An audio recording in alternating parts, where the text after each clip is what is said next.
இன்றைக்கு நாம் பார்க்க இருக்க நிகழ்ச்சி பரோட்டா. சாருக்கு 2 பரோட்டா. பரோட்டா என்றால் அது மதுரை தான். அதன் வித்துக்கள் வேண்டுமானால் ஆங்காங்கே இருப்பதாக கூறலாம். அதன் அசல் வித்துகளில் சில செங்கல்பட்டு, விழுப்புரம் அதன் பக்கத்தில் காண முடிகிறது. ருசிக்க முடிகிறது. சென்னை பக்கத்தில் தேடி தேடி சாப்பிட்டு பார்க்கிறோம். இன்னமும் நம் தாய்மண் மதுரையின் ருசி எட்டி கூட பார்க்க முடியவில்லை. கோவை பக்க பரோட்டா எண்ணெய் வாசம் அதிகம் அடிக்கும். சென்னை கடைகளில் பரோட்டா கிடையாது, பரோட்டா தான்.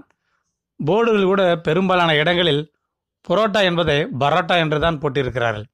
இதை பற்றி கூட ஒரு பட்டிமன்றம் நடத்தலாம். திருச்சி பக்கம் சால்னா கொஞ்சம் தண்ணியாக இருக்கும். கன்னியாகுமரி பக்கம் புளிப்பு கொஞ்சம் ஜாஸ்தி. ராமநாதபுரம் பக்கமும் அதே தான். கேரளாவில் பரோட்டாவுக்கு கொண்டைக்கடலை குருமா கொடுப்பார்கள். அதெல்லாம் சாப்பிட்டு யார் அவஸ்தைப்பட்டு கொண்டிருப்பது? பரோட்டாவுக்கு கூட சில சாமுத்திரிக லட்சணங்கள் இருக்கின்றன. பரோட்டா என்ற உடனே அதில் பென்சாயின் பெராக்சைடு இருக்கு, நீரிழிவு நோய் வரும், கடலை மிட்டாய் வரும் என்றெல்லாம் ஆரம்பித்து விடுவார்கள். இன்றைக்கு மட்டும்தான் நிச்சயம், நாளை நடப்பதை யார் அறிவார்? அதன் காலத்து கையிலே கொடுத்து விடுவோம். கொரோனா என்று ஒன்று வரும் என்று யாருக்கா தெரியுமா? நம்ம எல்லாம் இன்று இப்படி வீட்டில் முடக்கி போட்டு கும்மி அடிக்கும் என்றெல்லாம் பிப்ரவரி மாதம் அதாவது நினைத்திருப்பார்களா? விட்டு தள்ளுங்கப்பா. அது மட்டுமின்றி இது ஏழைகள் உணவு, இதற்கு புவி குறியீட்டு அடையாளம் வழங்கலாம் என்று கூட கூகுளாண்டவர் பக்கம் கருத்து கணிப்பு நடந்து கொண்டிருக்கிறது. எங்கே விட்டோம்? சாமுத்திரிகா லட்சணம். பரோட்டாவுக்கு பழைய மாவு தான் பெஸ்ட்டு. புது மாவில் செத்த பரோட்டா லேசாக புளிக்கும். பரோட்டா பழங்குடிகளுக்கு இந்த சுவை உடனடியாக தெரிந்துவிடும். நல்ல பிரியாணியில் நங்கென்று ஒரு கல்லை கடித்தது போன்ற ஒரு கடுப்பு வரும். பழைய மாவு என்றால் பிசைந்து 2-3 மணி நேரம் ஆன மாவு. அதில் செய்த புரோட்டா அதன் லேயராக அழகாக இருக்க வேண்டும். இந்த லேயருக்கு பின்னால் ஒரு ருசியின் கலையே உள்ளது. அதாவது புரோட்டாவை பீத்து போட்டு சாப்பிடும்போது மேலே இருக்கும் கருக்கலான பகுதி மொறுவென்று இருக்கும். இது சால்னாவில் உடனடியாக ஊறாது என்பதால் வாயில் மொறு நிச்சயம் கிடைக்கும். உள்ளே உள்ள பகுதி கொஞ்சம் சாஃப்டாக இருக்கும். அது சால்னாவில் குலைந்து அப்படியே போட்டியாக தொண்டையில் இறங்கும். அதற்காகத்தான் லேயர் முக்கியம்.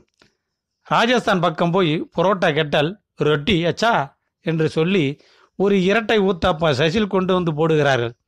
டெல்லியிலும் அதே நிலைதான். வட இந்திய பக்கம் போனால் நான் தான் பெஸ்ட் சைடிஷாக கீரை கூட்டை தேர்ந்தெடுக்கலாம். சுவையாக இருக்கும். அந்த பக்கத்தில் வேலை பார்க்க நம்மவர்கள் ரொம்ப பாவம். சால்னாவுக்காக ஏங்கி போய் கிடப்பதை அவர்களை பார்க்கும் பொழுதெல்லாம் கேட்டிருக்கிறோம். அடுத்தது சால்னா. புரோட்டாவுக்கு ஏற்ற கூட்டணினா அது சால்னா தாங்க. சிலர் வெஜிடேபிள் குருமாவுடன் சாப்பிடலாம் என்பார்கள். அது பானபத்திர ஓனாண்டியாக இருக்கும். பொங்கலுக்கு சாஸ் தொட்டு சாப்பிடுவது போன்று. சரியான கூட்டணினா தாமரையை தாங்கும் இலையை போல் இருக்க வேண்டும். சால்னா கெட்டியாகவும் இருக்கக்கூடாது, தண்ணியாகவும் இருக்கக்கூடாது, புளிப்பாகவும் இருக்கக்கூடாது. புளிப்பு குறைவாக இனிப்பாகவும் ஆகிவிடக்கூடாது. ஒரு சிறந்த பதத்தில் மேலே மிளகாய் பொடியால் சிவப்பு நிற கொண்ட எண்ணெய் மிதவையுடன் தகதகவென்று இருக்க வேண்டும். அடுத்தது இலை. புரோட்டாவை தட்டில் போட்டு சாப்பிட்டால் அதன் சுவையை முழுமையாக உணர முடியாது பாஸ்.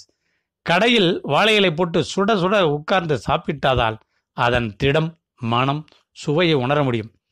இலையை போட்டு தண்ணீர் வைக்கவில்லையே என்று கீழ்நிலை வேலைக்காரரை பார்த்து கோபப்பட தேவையில்லை. உயர் சேர் போட்டு உட்கார்ந்து கல்லா கட்டி கொண்டிருக்கும் முதலிடம் தண்ணி இன்னும் வரல என்று சொன்னால் போதும், முதலாளியே பதறடித்து ஓடி வந்து குடிப்பதற்கும் தெளிப்பதற்கும் தண்ணீர் கொண்டு வந்து வைத்து விடுவார். சில இடங்களில் மேலேதான் வேலை நடக்கும் என்பதை புரிந்து வைத்திருப்பவர்கள்தான் கடைக்கு செல்ல வேண்டும். மதுரை பக்கத்தில் பரோட்டா என்று கேட்டால் தட்டில் அள்ளி கொண்டு வரும் சர்வலிடம் எண்ணிக்கையை சொன்னால் போதும். வங்கி கேசிரியர்கள் ரூபாயில் எண்ணுவது போல ஒரு கலை. சர்வர்கள் புரோட்டா ஒற்றைக்கையை எண்ணி அப்படியே அலையக்காக தூக்கி இலையில் பிச்சு போட்டு அந்த செல்லும் அழகு தனிதான். திருச்சியை தாண்டினால் நீங்கள் தான் பீத்து கொள்ள வேண்டும். கல்யாணமாகாத பேச்சர்களுக்கு காலை காவியே தானே போட்டுக்கொள்வது போன்று பீத்து போட்ட புரோட்டாவில் யானை புக்க புலம்போல சால்னாவை ஊற்றிக்கொள்ள வேண்டும். அந்த பக்கம் இந்த பக்கம் வலிந்து ஓடுமே என்றெல்லாம் கவலைப்பட தேவையில்லை. ஓரளவுக்கு மேல் சால்னா வடியாது, நின்றுவிடும். 4 பக்கமும் ஊறிக்கொண்டால்தான் புரோட்டாவுக்கு சுவை கூடும். புரோட்டாவில் சால்னாவை ஊற்றிக்கொண்ட பின்னர் கருகல் வில்லலை ஒன்றை எடுத்து முன்பல் படாமல் வாயில் போட்டுக்கொள்ள வேண்டும். அது இடது வலது பற்களில் கடிபட்டு கொண்டிருக்கும் போதே செக்கில் சிக்கிய எள்ளிலிருந்து எண்ணெய் வழிவது போல புரோட்டாவில் சிக்கிய சால்னா அப்படியே வழிந்து தொண்டையில் இறங்கும். ஆஹா, அந்த தருணம் முதலாக காதலியை சந்தித்து விட்டு வரும்பொழுது எழுகின்ற மகிழ்ச்சி போல் இருக்கும். அதே போன்று 10 மடங்கு மகிழ்ச்சி அலை மூளை செல்களில் பரவும். இந்த மகிழ்ச்சியை தொடர அடுத்த கருகல் வெள்ளையை கையில் தயார்படுத்திக் கொள்ள வேண்டும். முதல் அரவையை முடித்தவுடன் அடுத்த அரவையை ஏற்ற வேண்டும். அந்த காலத்தில் அடித்து பிடித்து ரேசனில் மண்ணெண்ணெய் பிடித்தவர்கள் முகத்தில் தெரியுமே, அந்த மகிழ்ச்சியை இதே போன்று அனுபவித்து சாப்பிடுவர்கள் மனதில் தெரியும். மதுரை பக்கத்தில் இன்னொரு விசேஷம் இருக்கிறது. கொஞ்சம் தெரிந்த சர்வர் என்றால் சிக்கன் தொக்கை கொண்டு வந்து வைப்பார். அது சிவப்பு டோக்கன் வாங்கி கொண்டு வருபவருக்கு கீழே கிடைத்த பச்சை டோக்கனை போன்று எக்ஸ்ட்ரா குசி இருக்கும். இதேபோல் புரோட்டாவுக்கு chicken fry, omelette, half boil எல்லாம் சைடிஷாக சாப்பிடுவர்களும் இருக்கிறார்கள். இது ரிசர்வ் வங்கி அளிக்கும் வரத்தை போன்றது.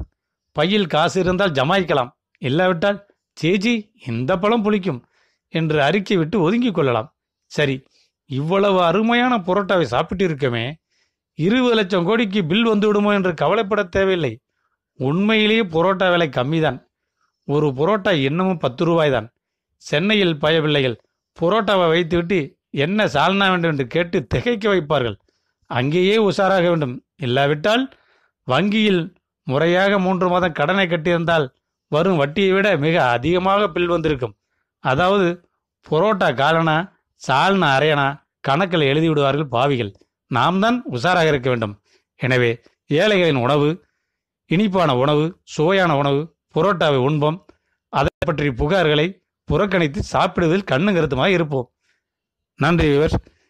இந்த எங்களது நிகழ்ச்சி உங்களுக்கு பிடித்திருந்தால் லைக் பண்ணுங்கள், கமெண்ட்ஸ் பண்ணுங்கள், ஷேர் பண்ணுங்கள், சப்ஸ்கிரைப் பண்ணுங்கள்.